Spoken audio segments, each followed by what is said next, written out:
Hello, everybody. So today we have my first in a trial series I'm going to do. I'm going to do three of these. Um, End of the month, Friday live streams. Going to aim for probably about an hour, where the primary goal of the stream, I'm just going to be hitting Q&A questions from people.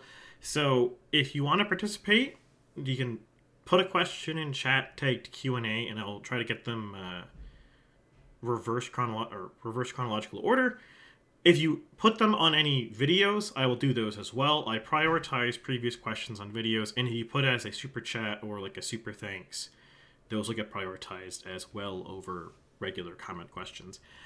But before I go into questions and comments, I'm going to also occasionally in these, we'll see how many times I have things, I'm going to lead in with something slightly different. So we'll lead in here before I do questions with the results of my federal poll, which we can now see right here. It's up on my Substack for anyone who is curious about this. So, I conducted this poll from January 5th to the 26th, and I got 958 respondents. And the most important thing to notice here is, and this is how you should look at any pollster who does any polling at all, you always need to compare their current poll to their last one. What my polling says has very little bearing on what Main Street is saying. If, for example, in the last month, Ledger has shown that the Liberals dropped and the Liberals went up again. Me having similar numbers to Ledger is an unrelated coincidence. I am not seeing the same movement. My last poll, which was back in October, had a different thing. As you can see here, I had the Liberals down from October. I did not poll in December because I don't like bothering people that often. And also, I don't think public opinion moves that often. And you can more or less across the board see the Liberals are down, the NDP are up a little bit, Greens are up, Bloc's up, PPCs might be up, CPC might be down. Some of these things are harder to ascertain than others. I would not really put too much stock in the movements that are under half a point. The movements that are over 1 point, definitely probably worth considering. And I'll be polling again probably in the spring. If you look at my regional numbers here, it's pretty similar to what everyone else is showing. The only main thing is I have a much stronger sample for the Conservatives in Atlantic Canada than everyone else does. And I have a weaker sample in Quebec for the Conservatives. Now, that could just be, I think it's a fluke in Quebec. I think the polling average is probably, like Leger is probably closer in Quebec than I am. And I don't have any data for this yet because I've not fully investigated this, but I do think that there is a propensity for pollsters to do better at polling in their home region than they are at polling in other regions. I suspect that I'm probably better at polling in Atlantic Canada than Leger is, but Leger is better at polling in Quebec than I am. But we will remain that has remained to be seen. So I don't want to overstock that. So that's just something to keep in mind here. I'll just highlight some of the more interesting little sub-details here before I go into the rest of the questions here. So the most interesting thing I have in my polling, and this is pretty robust across provincial voting and every single election, is I have the youth is voting a lot more for right-wing parties than most other pollsters are finding. I'm not sure if that's a mode effect of how I'm sampling, because obviously I'm going to be sampling a lot more politically engaged people than a lot of others pollsters, because that's intentional. I'm trying to intentionally sample and politically engage people. So that could be a mode effect of how my polling works. It could also be real. Hard to say. Though, with that said, my other two, like my 55 plus sample and my 35 to 54 sample is pretty similar to other pollsters. I also see much less female-male divide in my sampling. That could be a artifact of a very small female sample. Unfortunately, my channel's demographics are like 9 to 10, or 9 males for every 1 female. So, if you do a random sample of that, turns out you get about 9 men for every 1 woman, give or take. not great. I would like to have more women answering my polls, but it's just the method of sampling is just not there. But that said, I don't really see a big difference in my sampling. So that could be a sampling artifact, could be real. Something to be seen. The big interesting thing here, so this is my first poll where I published education data. I do use the education data. It's not always published because it's not always useful or viable to publish it. There's just not enough sample size. Long story short, the more dimensions you put on a data set like this, the more data you need to use it. But the interesting thing I have here is there's almost no education polarization, which is quite interesting. A lot of other pollsters have more education polarization, but I'm not alone on this one. Abacus Data also found very little education polarization in their last poll where they actually did this. So there is some potential truth to this. Actually, I'll still bring this up here. Let's see. I believe it was this poll.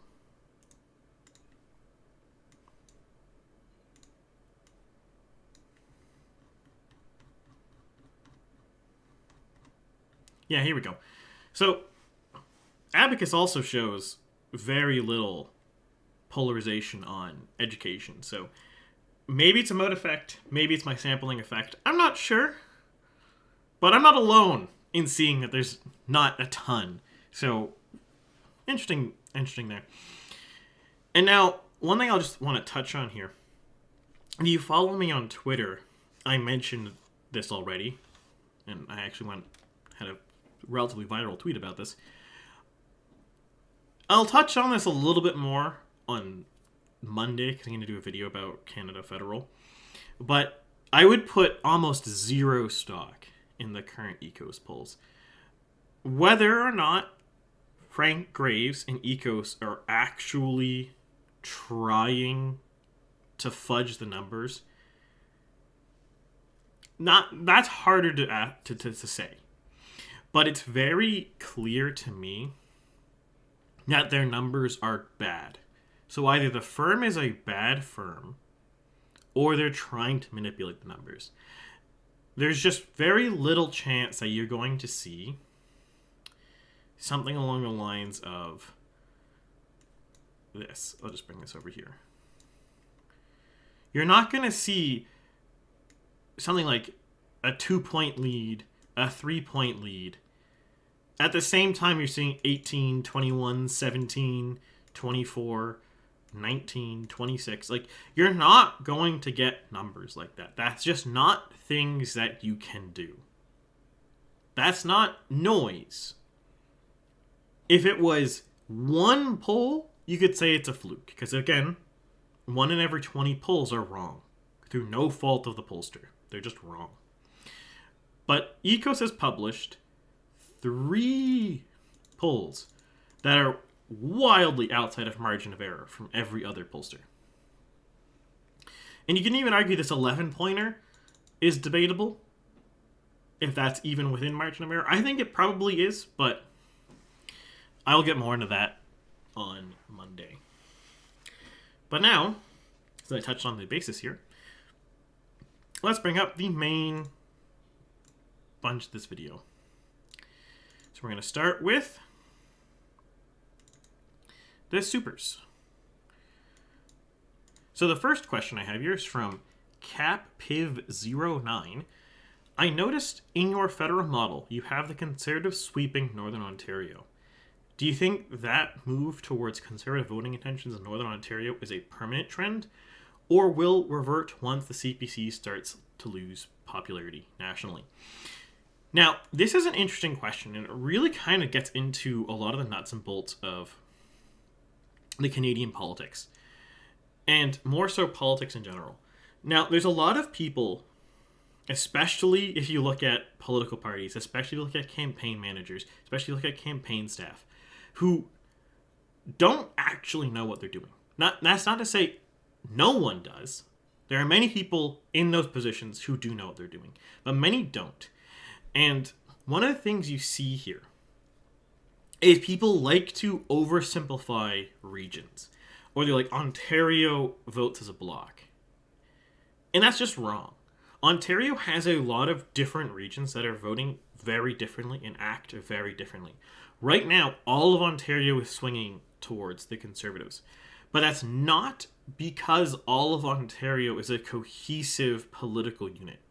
Northern Ontario, Southern Ontario, the GTA, and Eastern Ontario, at the minimum, are 4 different regions. Some people have tried to say that there should be more regions than that. Some say 5, some say 6. But at the minimum, you have those 4 regions in Ontario that are distinct. And they're all swinging conservative right now. But they're not swinging conservative for the same reasons.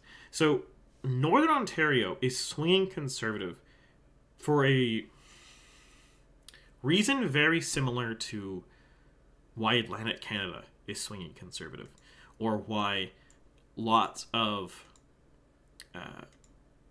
Southern Ontario is swinging conservative. And I think this will be easiest to show you with a graphic. Let's see if I can pull it up here.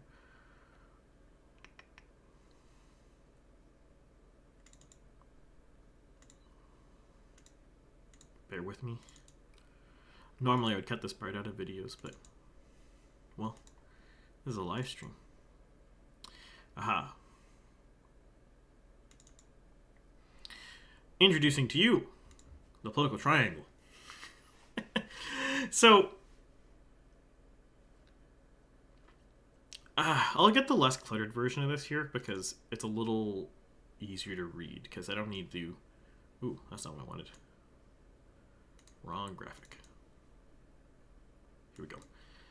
So, opening up my favorite mapping software. Or graphic software. So we're just going to remove these layers here, so we can see this better. Oh, and I will remove the text.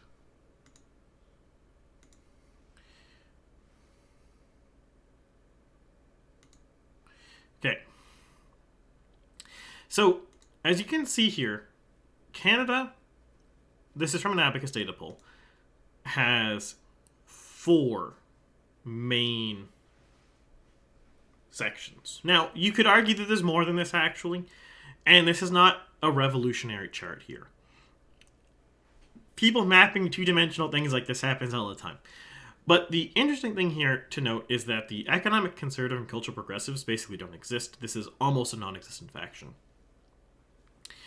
And what you see here is this more economically progressive cultural conservatives. And economic progressivism here means basically like the government spending money to do things. It's pro-union, it might be protectionist, it might be pro-spending on like welfare, like healthcare and stuff like that, right? And Northern Ontario is one of those regions that's very much somewhere in this purpley area. And the reason for that, it's a very union-heavy place. There are lots of people working in mining, lots of people working in other related industries like that, manufacturing, etc. That's a big part of the workforce in Northern Ontario. And one of the important things to me about politics is the main reason people will vote for something is not because of like education or their sex or their age. Those are factors that we can infer other data from. So it's a case of we can kind of predict how you're voting based on these other things, because groups will get to vote similarly, but they're not the causative factors. You're not voting conservative because you're a man, per se. You're not voting NDP because you are poor, per se. What's happening here is that these are, in an abstract sense, related to values and economic needs. Now, the cross-section of values and economics is why people vote for something. And Northern Ontario, historically, would vote NDP pretty heavily because the NDP wasn't alienating their values and was giving them the economics they wanted. Now, they don't do that. the NDP alienates their values on purpose and doesn't give them the economics they want. So there's no reason for the Northern Ontario to vote for the NDP. But that's not necessarily going to always be the case. It very well could be that after Singh is removed and another NDP leader emerges, the NDP will cease to be alienating them on social values and will actually try to offer them economics. So they could swing back pretty easily. It would be very fast if that were to be the case. Now, there might be a concern where they might have lost trust, but barring a loss of trust, Northern Ontario could move back pretty quickly if a party were to offer them what they actually want. The federal Conservatives are not offering Northern Ontario, per se, the economics that a lot of the people up there want, but they are offering them respect and support on the social values they want. Which is why they're voting Conservative right now. Because given a party is giving you one half of what you want versus two parties that are giving you none of what you want, it's a pretty obvious choice. On to the next question here. We have from Mad Beast Yeti 3850. What got you into being a statistician? Now, I'll just put a disclaimer here. I am not a statistician. I have taken statistics courses in university. I have taken data mining courses and data processing and analytics courses. But my profession in real life, outside of YouTube, I am a software developer, and I have a degree in software or computer science. I do have a minor in history and also mathematics, if you care about credentials. Now,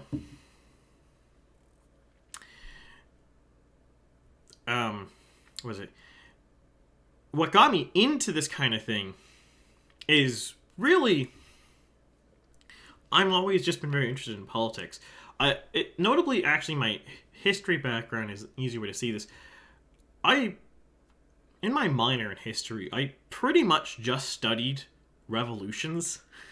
The Haitian Revolution, the French Revolution, the Russian Revolution, American Revolution, Latin American revolutions, like revolutions in general. I studied most revolutions you might care about, or you might have heard of. And this has got me interested in how people interface with government and politics. And it was pretty a natural step to go from there to being,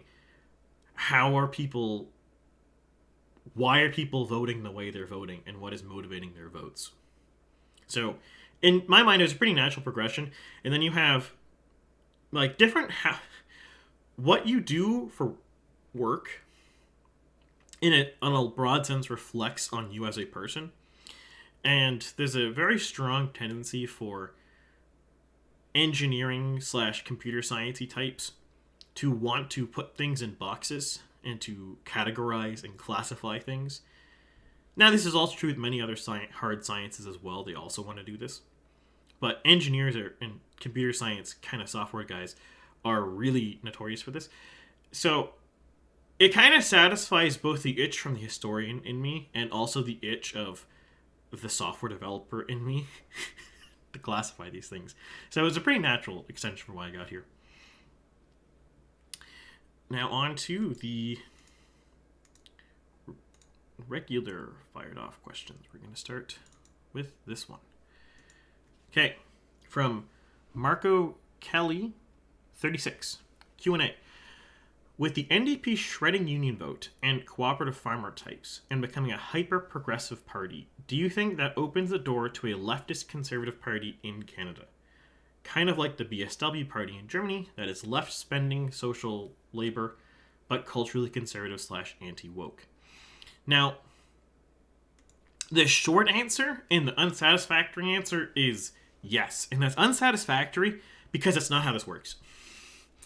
You don't just make a political party. Political parties don't just happen. You'll note, BSW is a good example.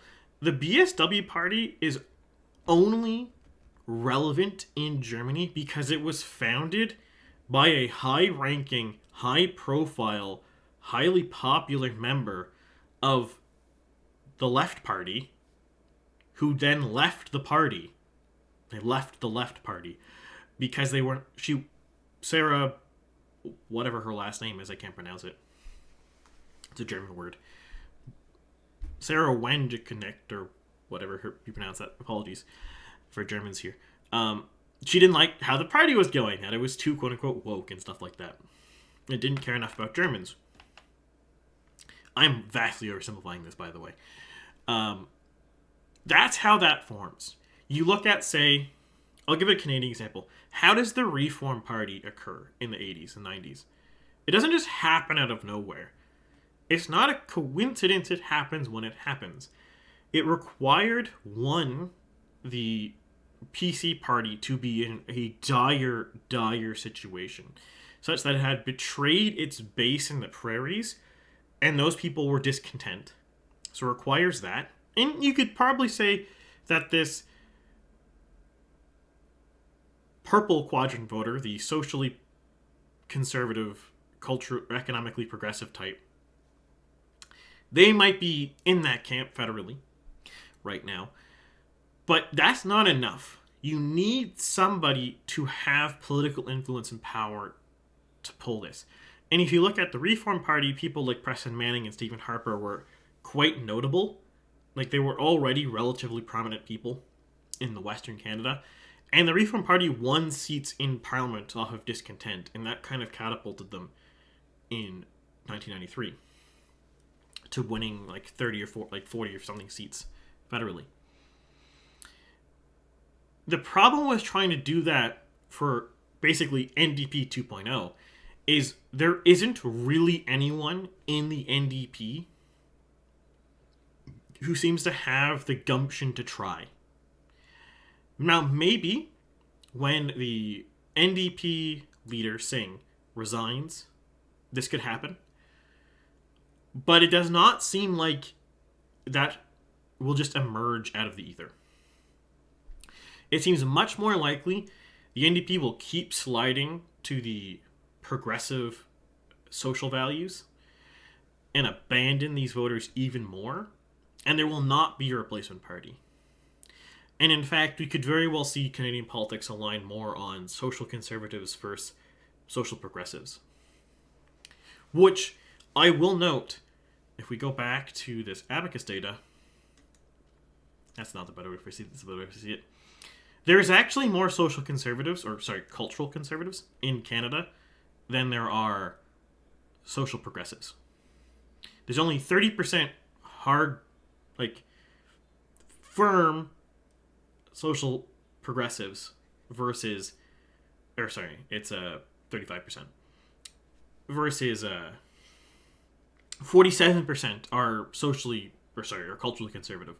And then there's a bunch of people in the middle who aren't really clearly defined on the scale. Oops, wrong one.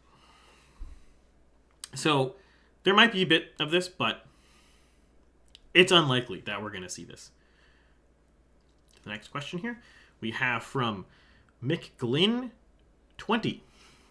Do you think Crombie would have to resign with this result? 12 seats isn't anything impressive, but it would return them to official party status. They'd finish in popular vote, decently ahead of the NDP.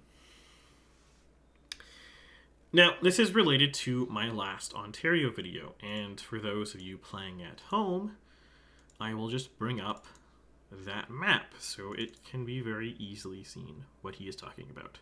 Because obviously when he typed this, it was obvious, but we lost the context. So this is...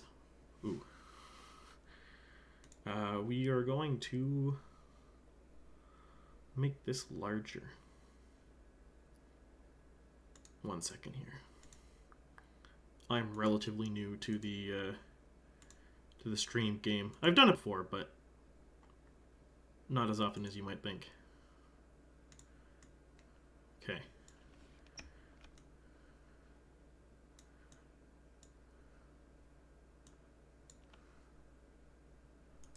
Let's see.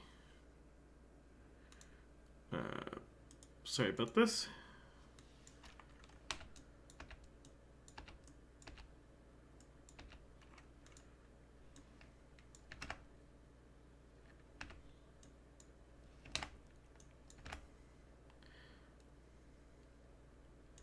Good enough. Does this come across properly to everyone? Let me know. I'm not the best at this still. Anyways, well, we'll do it the best. So here we go. We'll scroll like this. So we can kind of see here that Crombie is in my projection in third place in seats, but firmly second place in votes, and Ford is winning right now. Now, I'm going to do another Ontario video in the near future, but for the sake of argument here, this is what this is for the question. I think if this result happens, and the fact that Crombie hasn't won her own seat, I think she does resign. Now, if this we amend this, so Crombie actually wins Cooksville East, which is, I believe, right here. I think she does stay on, or at least she tries to stay on. And I'm of the opinion that if Crombie does gain a few seats, does win her own seat, and does firmly come in second place in popular vote terms, that she should stay on as leader. I think that she has done her job, and there's really no... It's unreasonable to expect her to have done better. Because keep in mind, for the Ontario Liberals, Ford got to pick the election timing, so it should advantage him. And there's just not really... Despite people thinking there's appetite for change in Ontario, there's really not that much appetite for change. Because the Liberals and the NDP are the same thing as Ford in a lot of senses. Yeah, you can say, oh, the NDP might be more progressive or whatever. You can say that, perhaps. But to the average person who doesn't like Ford, they don't want someone who's more Ford but more progressive. So that's not really a meaningful difference. That's not compelling voters. So well, you get this kind of situation going on in Ontario where there's just no obvious reason to replace Ford for a lot of voters. Maybe we'll see a difference in this election, but for now, there's not really any reason to replace him. So, if Crombie does better, there's really no reason to replace Crombie, unless the Liberals really do want to try to be different. But realistically, the Liberals are just going to draft another leader who's going to be likely similar to Crombie. It's very unlikely they're going to pull out a new leader who's, like, dramatically different. Now, if she loses her seat, then I think you could say that she probably should... She might not stay on. She might be replaced. But on to the next Q&A question here. We have from President Alex Witt. As an unusual question... Oh, I meant to switch this. Boop. Boop. There we go. What would you say are the percentage of Canadians that would be amenable to a union with the United States as Donald Trump seems to be pushing? I imagine to be the highest in Alberta and Saskatchewan. Maybe do a fun April 1st, April Fool's Day poll. I don't think there's many. I would say there's some polling on this. I don't have the polling offhand. I don't feel like looking it up. But it's probably somewhere in the low to high teens, like 13 to 18% range. And it would depend a lot, too, on the exact circumstances. Like, hypothetically, if Trump were to say, like, we'll take all of the public debt of every province, of your province, or something like that, and we're going to give you a bunch of money. That might sway some people. But if it's just the most basic version of this of should Alberta or Canada or Nova Scotia or Quebec vote to join the US with no bells and whistles, no incentives, just should you join, do you want to join the US? It's going to be relatively small. There's not a lot of benefit in a lot of ways to join the US in the status quo in Canada. And there's lots of reasons to not do it, which I won't get into here. It's outside of the purview of the video. But there's not going to be a lot swaying voters to do this. And it's going to cause a lot of big issues. Now, the corollary here is if you had a sufficiently high Western alienation, like if this was still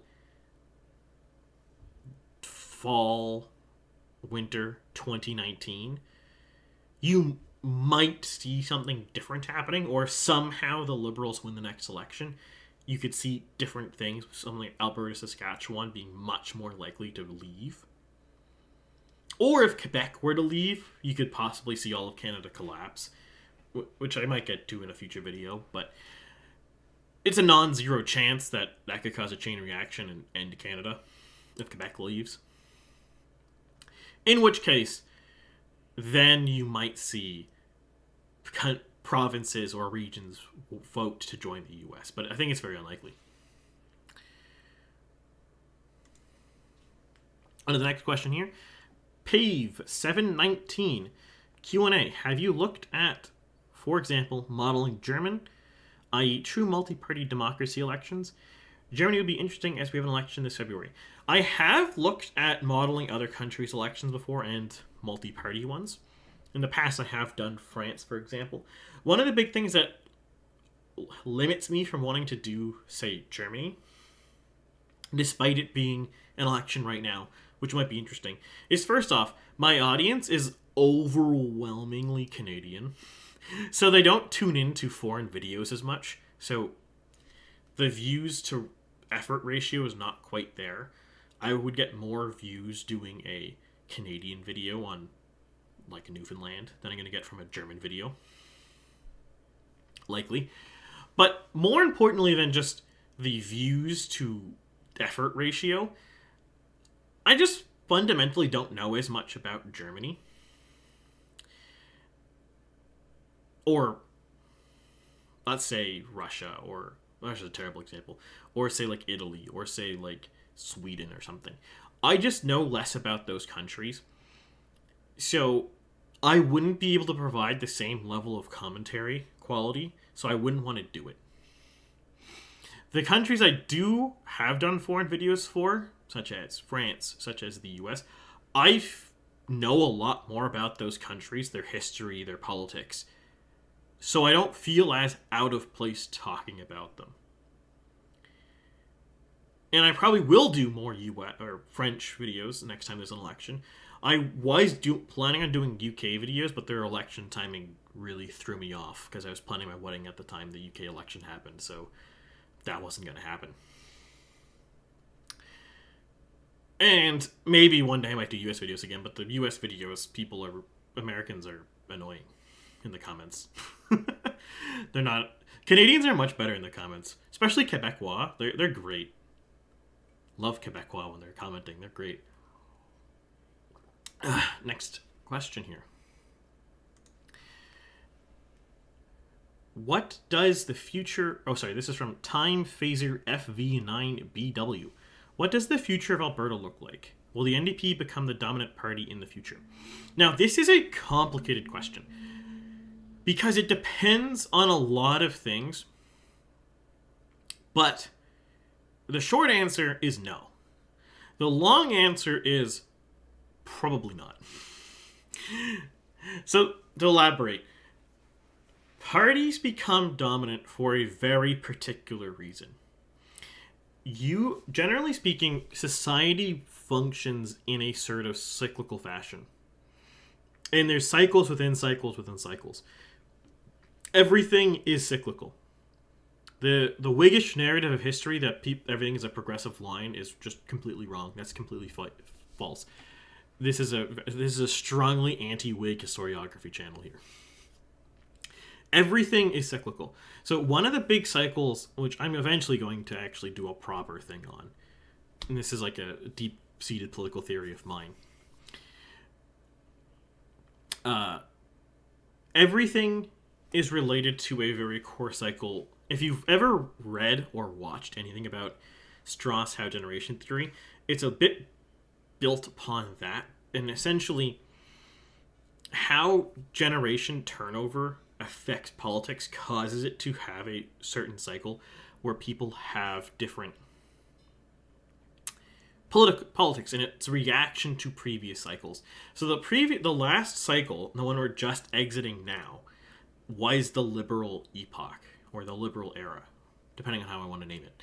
And in that time period, ideological liberalism was the most dominant force. And this is kind of like Great Depression to 2025, give or take. And in this time period, you see most political parties that succeed and win elections are vaguely liberal. You look at the PCs during most of Alberta's history, they were a vaguely right liberal party, the provincial PCs. The social credit is kind of a weird anomaly, which is way too complicated to get to in this video. But what you kind of see here in Alberta is we're leaving kind of this era in Alberta where they were a right liberal province, and we're going into something that's going to be a reaction to liberalism as a whole. And the reason why Alberta is right liberal, where I say Eastern Canada was more like neutral liberal, or possibly social liberal, is mostly to do with the fact that the generic liberal is anti-oil and has been anti-oil for a very long time. So that radicalized Alberta against generic liberalism. But what we're going to very, very likely see here is a reaction to liberalism. Now, this does not necessarily mean that we're going to see something crazy out here. It could just be a slightly different type of liberalism. It could be a more staunch form of conservatism. It's not very clear. Trying to predict the actual next step in the cycle is harder than saying it's going to happen. So it's very likely that Alberta is going to get, I think, more conservative going forward. So I think the NDP is actually less likely to win going forward than they were previously. Every now and then, the NDP will probably win elections. Don't get me wrong. I don't think you're going to see like 80 years of conservative governance in Alberta. The NDP will win elections, but it's not going to be the same. It's not going to be a dominant party. It's going to be the other party. Like how the PCs were the other party through the 20th century. They were there. They won elections in federal Canada, but they didn't do anything. Or in Alberta provincially, the Liberals were there. They didn't win elections, but they were there. And that concludes the questions that I found that were tagged Q&A in my previous videos for the last month of January. I'll just remind everyone, because some people showed up in the stream, going forward, if you want your questions answered at the end of month live stream like this, tag it with Q&A, preferably Q &A, though Q letter N A is also a fine thing. It makes it easy for me to search these and find them. And I will get them on the next one, so it would be the February live stream. And you can also do supers, and I will answer those priority. And then finally, I will answer questions in the chat here.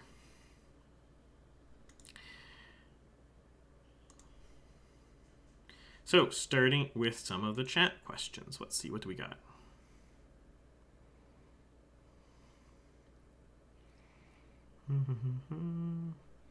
We have from Ben Stapley. Can I have an everything bagel toasted with cream cheese? You sure can, buddy. You sure can. I'll get it right up for you right now. Then we have from Baron. This Ecos poll reminds me of Iowa 2024 poll in terms of it being totally outside standard deviation and media running with it online. Suppression/hype poll. Now, I want to be a little careful here because I don't want to fully condemn or call out Ecos here, but I do strongly suspect that this poll's purpose is not to suppress voters because we're not anywhere close to an election day. And Seltzer's poll was probably that, to suppress voters. I suspect Ecos is trying to make it easier for Carney or the Liberal Party as a whole to fundraise, or specifically to secure loaning from banks for the next election. Because Banks are much less likely to loan you money as a political party if you are going to get crushed. It's a higher risk for them. And I think this poll is partially for loans and partially for donations, the Ecos polls, because they are just completely out there. They make no sense. They are completely different than everything else. And if you look in the data tables for them, the education weighting is usually hilarious. I would never, I weight my stuff according to census data for the people who are voting age. And there's nothing wrong with a likely voter filter. But when your likely voter filter has 55% of voters being university educated, no, that's ridiculous. There's no data in Canada that suggests university voters make up 55% of the electorate. And it's a little preposterous to even suggest that, because the people who vote the least are young people, and the average age of a university grad in Canada is 27. It's 27, guys. University grads are not old.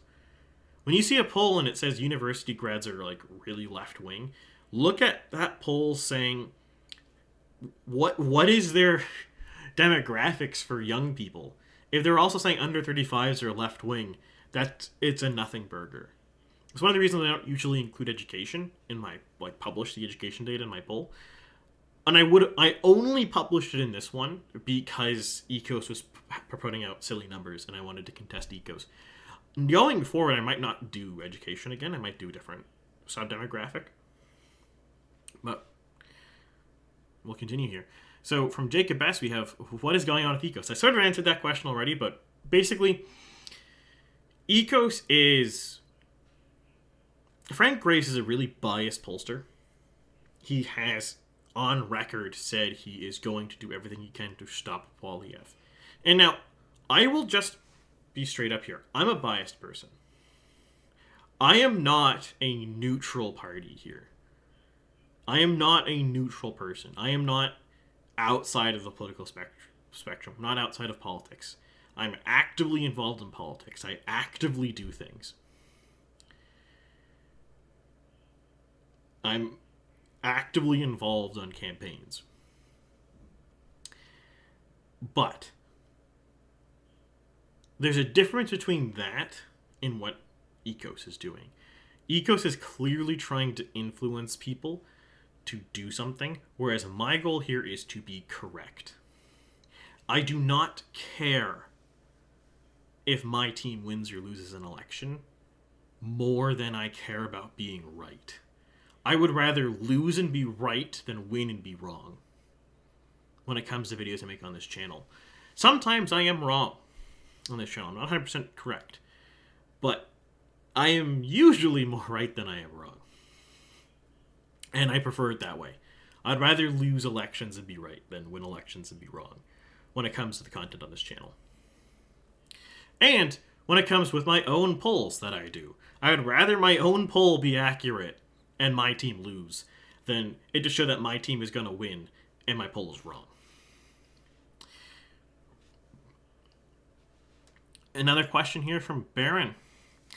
Given Carney will be temp PM in a few months, do you think that Trump's tariffs, which looks to be happening, will sink or rise Carney polls? That's complicated. Now, the reason why that's complicated is it depends on what Carney does. And it depends on what Carney is perceived as doing by voters. If the voter perceives Carney as weak and not doing his job correctly, that will hurt him really bad. If, however, voters perceive him as being really strong and fighting for Canada and really doing a good job, it might help him. There's not really a good way to tell just now. However, that said, I do think there is a very, very good chance, and if I was Carney, or if I was on his team right now, that I would immediately call an election.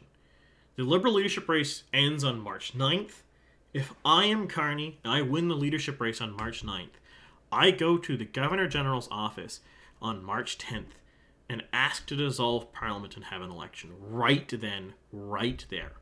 That will be the best chance the Liberals have to win as many seats as they can. The reason for this is being a new leader will give you a bump. People are more willing to give a new person the benefit of the doubt. They're more willing to be open-minded and consider them. However, if Carney waits to say October 2025, voters will look at his record. They'll look at the government. They'll be like, are you different than Trudeau? And let's say, for Carney's sake, let's say Carney is the most different Liberal that could possibly exist.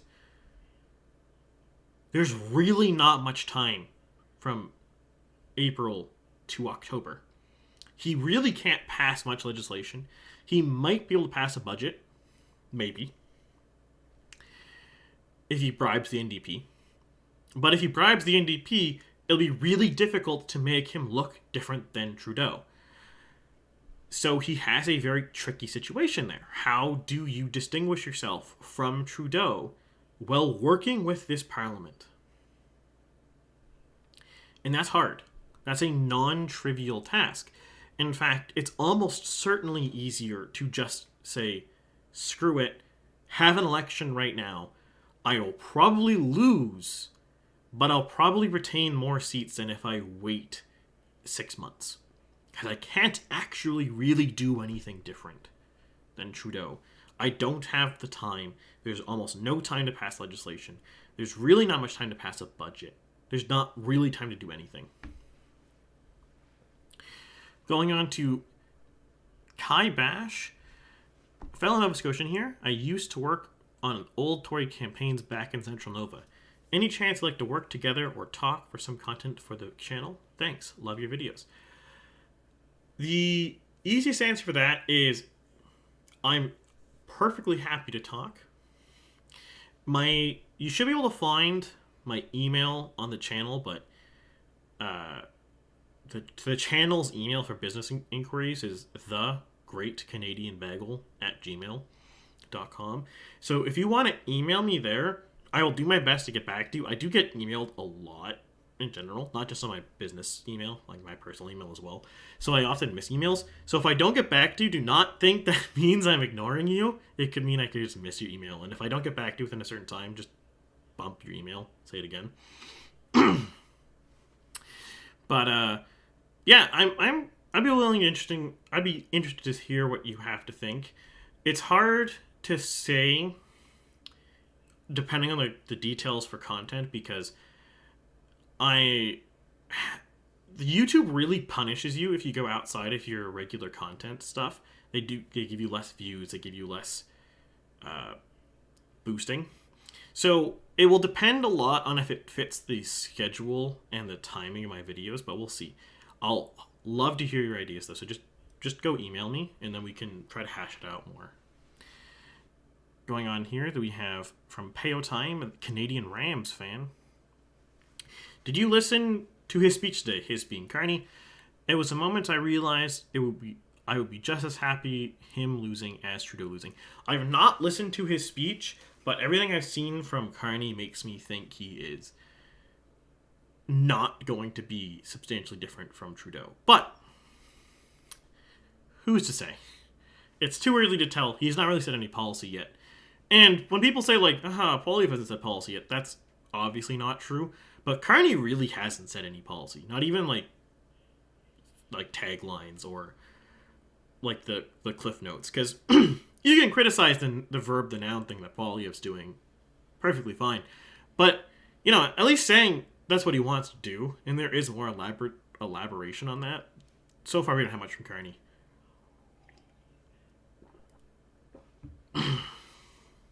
We have another one from Ben Steepley here. How is Miss Bagel in married life? Miss Bagel's great. There's some stuff going on that I will, like, just your regular stuff that you're getting married together. Like, you have to buy furniture, or you gotta move into the house. There's all sorts of, like, work you gotta do. But, honestly, I wouldn't trade it for the world. It's great. I would strongly recommend if people get married. There's nothing more. It's great. It's joyful. Yeah. Recommend it. 10 out of 10.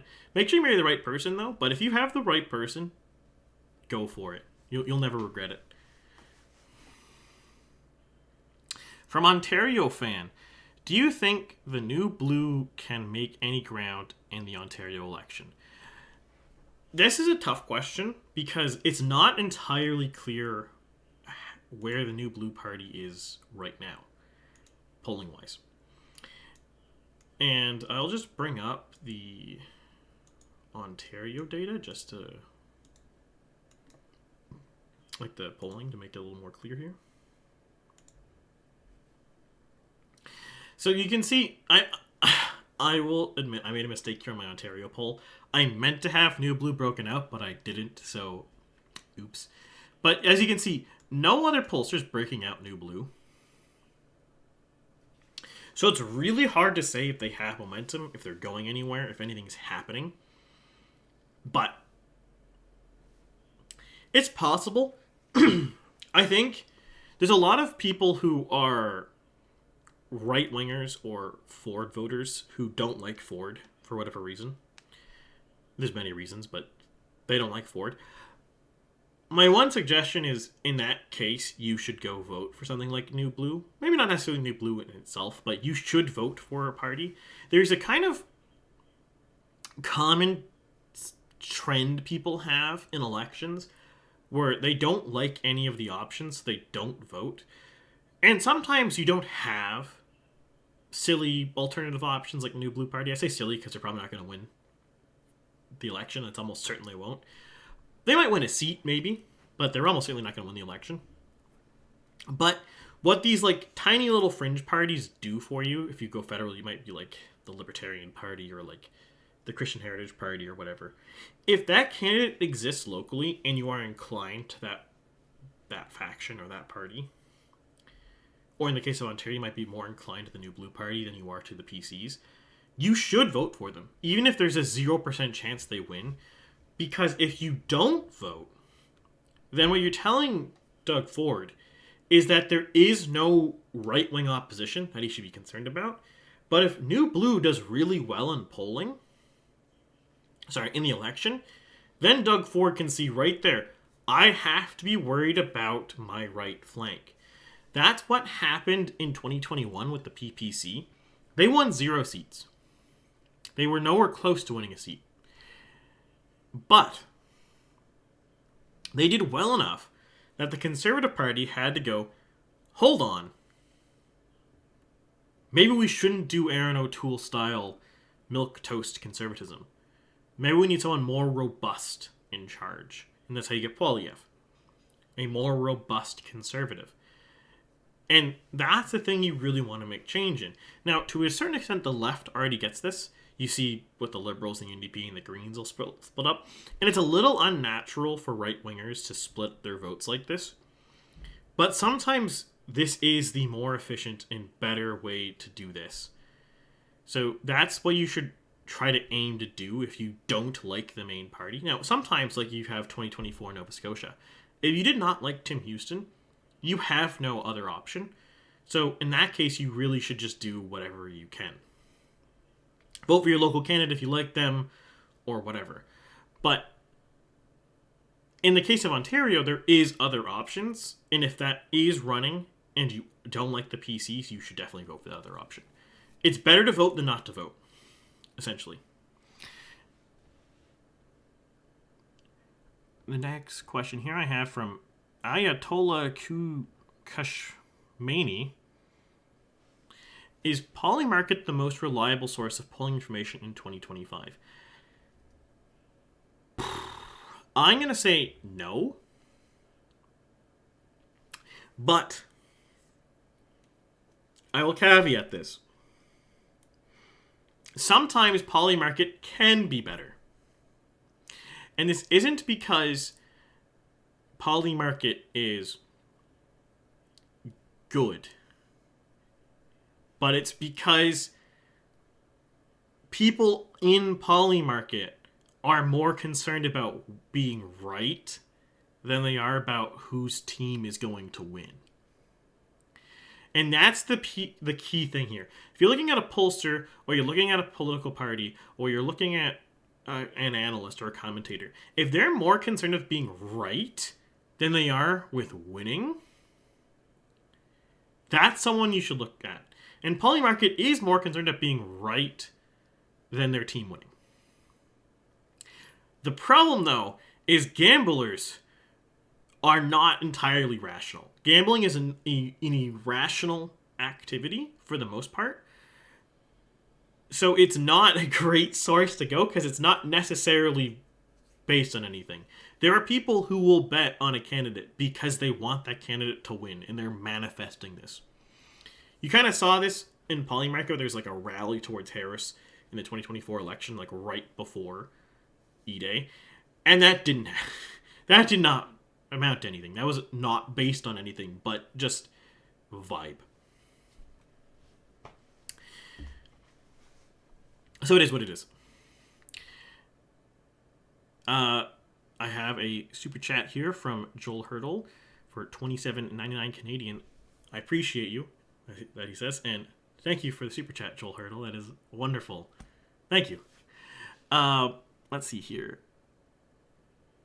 This is not strictly a question, but I'm going to say it anyways because it's irrelevant to the conversation at hand. So from Barron, Carney says he'll cancel carbon tax. Well, politically shrewd, I don't think I'll do anything to one of the population beyond killing a weight of a few Poilievre slogans. There's an important distinction that has to be made there. This is not... He did not say he's going to cancel the carbon tax. He said he's going to cancel the consumer carbon tax. Those are different things. They're not the same thing. The carbon tax affects industry and people, the average Joe. The consumer carbon tax would be the average Joe stuff. The industrial one would affect, say, the oil sands, or a mine, or a farm.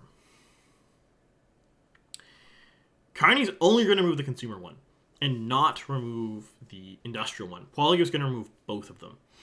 And this is actually a really bad strategy from Carney for saying this, because as soon as you admit, and Trudeau made this mistake before by canceling the home heating, or exempting home heating oil, as soon as you admit that, yes, the affordability concern that Poilievre's talking about is more important than the climate change that the carbon tax is supposed to do something about, you lose ground.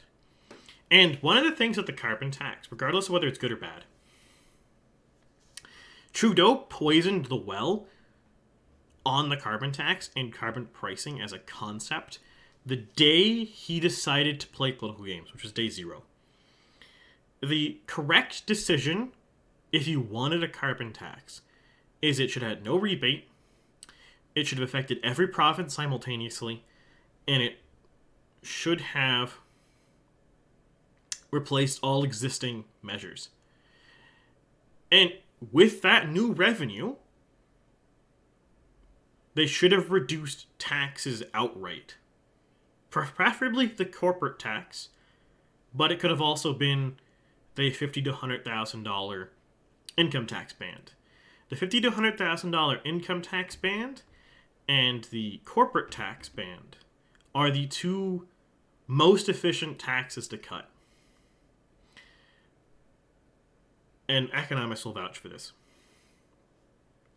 But Trudeau did not do that.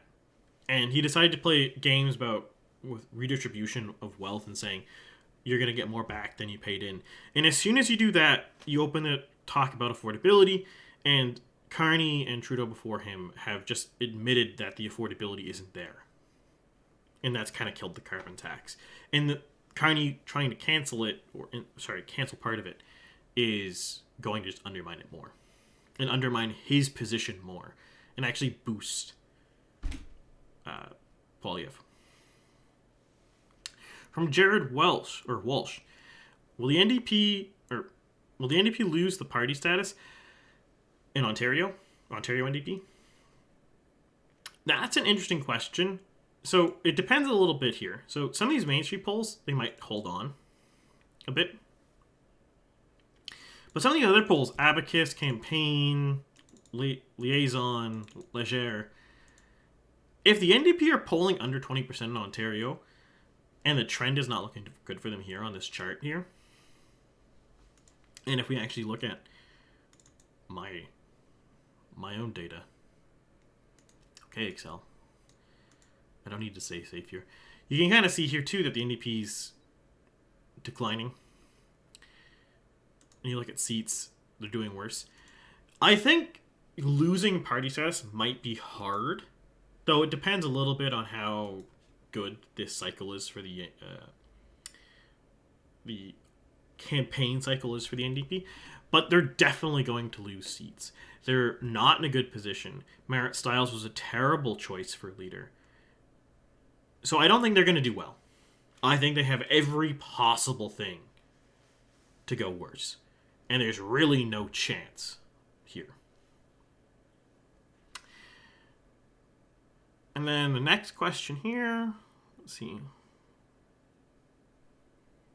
From the Tanker Boss, what do you think the likelihood is if Carney wins that he'll just call an election rather than trying to run the Liberals in Parliament without having a seat? If I'm Carney, I call an election the next day. So I think the likelihood should be 100%. In reality, it might be lower. It might be something silly like 50% or less. But it really should be stupidly high. He should do it. There is no universe where Carney should wait till October for the election. Or wait until he loses a confidence vote. Those two things would be the worst choices. It's completely irrational in my mind to even bother trying to wait. And I do not say that as someone who benefits from the election happening soon. I actually really don't, for personal reasons related to things going on in my life. Having an election in like April would be really annoying for me. It'd be possibly good for the country if you want a different government. But I don't want an election in April. But if it happens in April, it happens in April.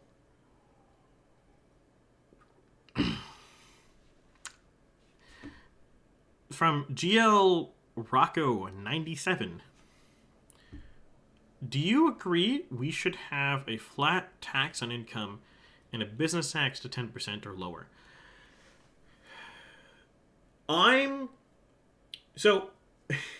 In general, I'm not going to I try not to opine too much on economics.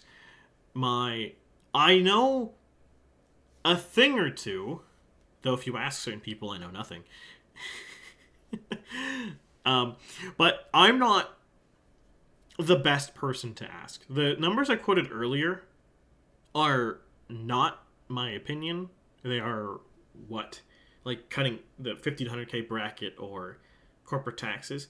That is based off of a research from, say, the Fraser Institute or other economists. The principle behind the 50 to 100K income bracket cut is that is the highest marginal effective tax rate because benefits claw back in that range at a really rapid pace as income tax increases. So it's more efficient to remove that. And also, you kind of want people to earn more money, so reducing the taxes on that encourages them to work more and earn more. So that reduces benefits in general. But and corporate tax are just an inefficient tax. They're an income tax. They're a dividend tax. They're a sales tax, all bundled together, and it's an arbitrary way the business decides how to pay that tax. It usually means prices are higher or investment is lower, and neither of those things are good. But specifically about a flat tax or a specific number that the corporate tax should be, I don't want to quote the optimal tax number for the business tax or corporate tax because I don't know. That's not something that I spend time on. But when it comes to flat tax, that's not about optimal anymore. That's not about efficiency anymore. That's kind of more of a value question. And I'm of the opinion that there is nothing intrinsically wrong with proportional or progressive taxation on income. I generally support the current regime with changes. I think the tax rate's too high. But the concept behind it, I don't see anything wrong with it. And I say this as someone who definitely pays a lot of income tax. And hopefully, if this channel goes off and I do this full time, I'll be paying more income tax. But one day. For now, this is more of a side gig. This doesn't even really pay a bill. It's more for fun. One day, though. One day. I'll do another question here from... before I do this next question, I'll just do a quick check to everyone in general here. Last call for questions. Put them in the chat. After this next question, if there's no new questions, I will be signing out for today. And you'll have to wait till next week. Or next month. But final questions here from GJL Rocco 97. What is your opinion on the new blue in Ontario? Can they grow from this election, in your view, where you think they stand in politics? There is a interesting question there. So, I don't want to opine too strongly about a particular Ontario party because I'm not from Ontario. Some of the issues that affect me here in Nova Scotia are not pressing issues in Ontario or vice versa. But in general, my personal opinion, I don't think Doug Ford is doing a very good job as a premier. And I think it would be much better for a different premier to be. So I think New Blue is probably the best personal option in Ontario to me. But I don't think they have a chance to win this election. They might be able to win a seat, but actually winning the election is basically non-existent. In my mind, their goal shouldn't even be to win a seat, per se. Like, obviously, if they get a seat, that is great. But their goal this election should be to try to find themselves a core base. A core group of people that is a geographically coherent place that they can go to and try to win those people. And if they can do that, and they can offer themselves a particular client group, a means to power, then they will be able to start superseding the PCs. Because what the Reform Party did, and this should be the blueprint for any splinter party in Canada, is they found a client group to advocate for. That was basically the oil and mining interests in Western Canada. That was the financial backers for the Reform Party, and the workers in those industries were the voters. Now, lesser extent, the farming communities as well in these areas, but it is really the oil and mining companies and the owners of them and the workers in them that was the client group for the Reform Party as it took over Western Canada. And the New Blue has to find some group of voters like that. Maybe farmers, maybe resource sector workers. I'm not 100% certain on the optimal target here. I would need to have more access to their data, and I need to have more access to their policy platform. But the goal should be to find something like that and target it hard. I have a super chat here from CapPiv09. I just jumped in, but if it hasn't been asked, is there a policy that isn't being talked about that would be good for the country? Yes. I could spend an hour talking about policies that would be good that the country isn't talking about. But the main one, to me, that has zero airtime, is the fertility crisis. Canada's fertility rate has just been plummeting, head over heels, pretty much every single year. And we're at a point where we're well below replacement. And people go on about, we could have immigration replace or fill in the birth gaps. Even if we wanted to do that, that's not sustainable because the rest of the world is below replacement fertility, or just about. So we can't just sit here in Canada and say, oh, well, we can fill in the population shortage with immigrants, because there's going to be no immigrants soon, because they're all going to also be having population shortages.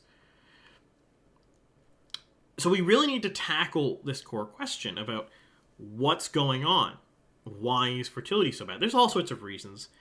Some of it is cultural, some of it is economic, some of it is both at the same time, socioeconomic, perhaps you could call it. But that would be policies around increasing fertility in a real sense would be the ones that I would say are not being talked about.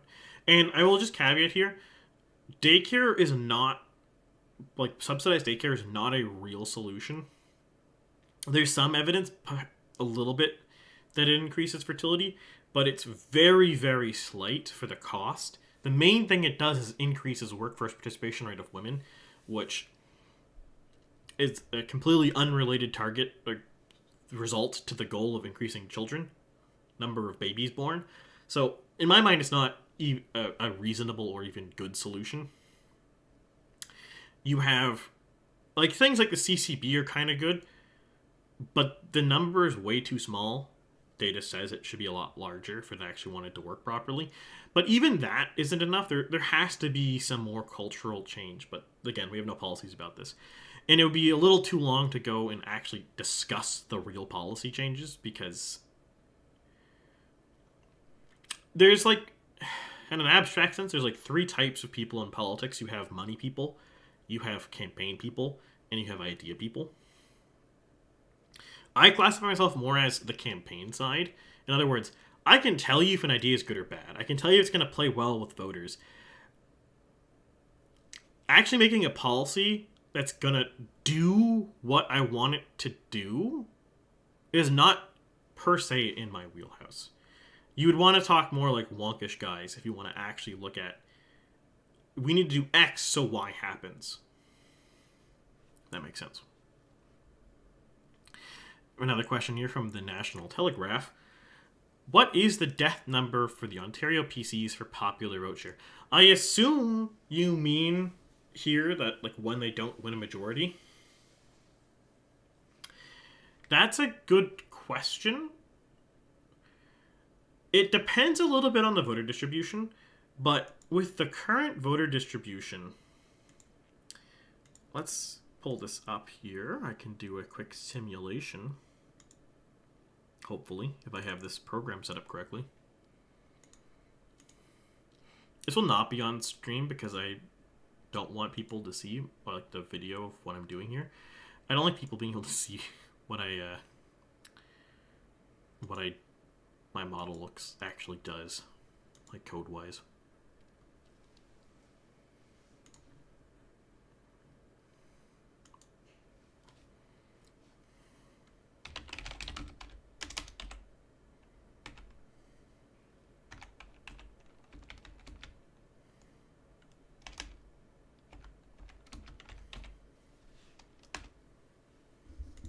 Let's see. Sorry for the dead air.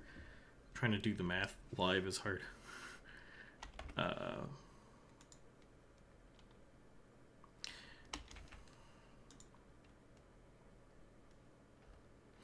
So, to get a minority government here appears to be... One second.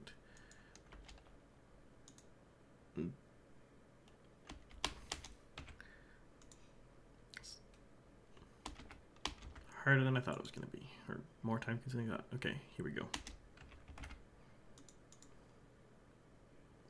Yeah, so to get a minority government,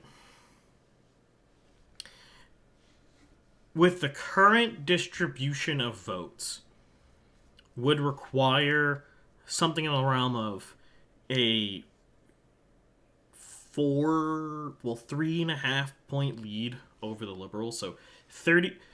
The using a simulation here, the first minority I see would be the PCs at 33.1 with the OLP at 29.8, and it would give them exactly 62 seats, which is exactly a minority. Just put the OLP at 35 seats, 10 in the GTA, 7 in Eastern, etc., 14 in Toronto itself. I don't have a map for you for that, but that's, let's say, less than 4 points is the death zone for Ford. Which means he really should win. Because if you go much above this, like if we jump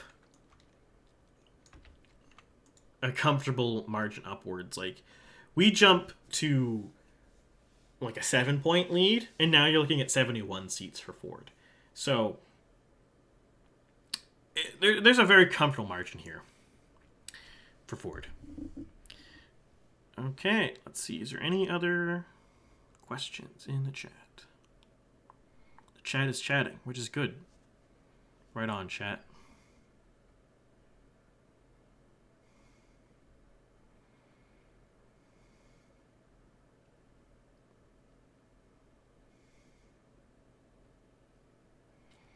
Okay, it looks like I have answered all the questions here. So if you guys have questions for the next Q&A, tag in a comment in a video, Q&A, Q ampersand A or Q letter N A, and I will use that to tag questions. You can give me supers or wait until a live stream and do super chats. I'll prioritize those. Oh wait, I have one last question that was prompted because I forgot here. Because channel members of everything Bagel tier or higher get Q&A questions, and I have one here from GLJ Rocco. Okay. Do you think Poilievre and the Conservatives benefit on a pivot as to show more of a soft and friendly to boost up the numbers of the female vote because females feel he is bullying, or they are more afraid to support him in public than men do? If he does that, how much do you think will improve the numbers of females or hurt him more in a long run? So, I don't think Poilievre necessarily needs to make a more soft image or more friendly image. There's certain things and tactics he can do that are more pro, that women like more than men like. But that's not necessarily the same thing as being soft. Those are not related concepts. Some women, like, in a sense, you're kind of going into the math of attraction and the principles of attracting people.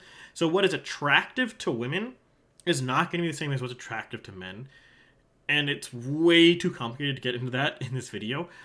But I'll give you an analogy. If you go to the gym and you are working out and you're trying to, like, get muscle, what is an amount of muscle that is quote-unquote attractive to men is not the same thing as what women like. Women like a different physique than men like. And I don't just mean in a like a gay or homosexual way. I mean, like, your gym bros are gonna be like, oh dude, look how ripped you are. But you being like ripped is not necessarily what women find attractive. Like, you look at someone like Eddie Hall, men will be like, oh man, that guy's ripped, he's real strong, he's great. Women are more inclined to like the Chris Hemsworth body type, which is not the same thing. Or like the professional bodybuilder, I can't name it off the top of my head, but he doesn't look like a Chris Hemsworth. It's a different musculature, different workout regime. Now, that's going to be true with all sorts of things. So the things that are going to attract the female vote are not necessarily being soft and friendly. It's a lot more complicated, and it's going to be more about playing about attraction psychology there, but I really don't have the ability to do that off the fly here. It'd require like really sitting down and thinking about it than to just opine off the top of my head, or to even thinking about this. Like you'd actually want to test that. Like you would. That's where focus groups would actually work. Is you would need to test this. Now, the one thing I will say, in a more general sense, just abstracting this one level, is you don't actually want to pander to the female vote or the male vote. Now, there's things you can do to attract the female vote more that's not pandering, or vice versa with the male vote, but you should not be trying to pander towards them, and it's always, always better to be yourself than it is to pretend to be someone else. So if to try to win the female vote, Paulie would have to change his personality, that would be a bad idea. He shouldn't do that. It'd be better for him, if he is an attack dog, an aggressive kind of guy, and I don't mean aggressive like I'm going to punch you in the face, but like, we've all seen the Apple video, right? So he's that kind of guy. It's not, trying to be soft and friendly is not going to work very well. It'd be better for him to be himself than otherwise. And if I go to pull up my own polling data again here, bear with me here. According to my own polling data, he doesn't have a problem with women. So, perhaps it's entirely pointless. And I have one final question here, again from Super Chat from Joel Hurdle. Canadian Maple or Boston Cream? I'm going Boston Cream there. Going Boston Cream. Canadian Maple's not bad by any means, but there's something fun about the Boston Cream, you know? But I've now actually hit every question that has been asked. So make sure you ask your questions on videos if you want to have them saved, or you can wait and try to catch me at the live stream. I'm going to try to keep 6 Eastern time at 7 my time as the stream times for the end of the month live stream. So far, this stream was great, so I'm kind of... if all of them are like this, I'll just keep doing this. But for now, I wish you guys all the best, and I will see you Monday with another video.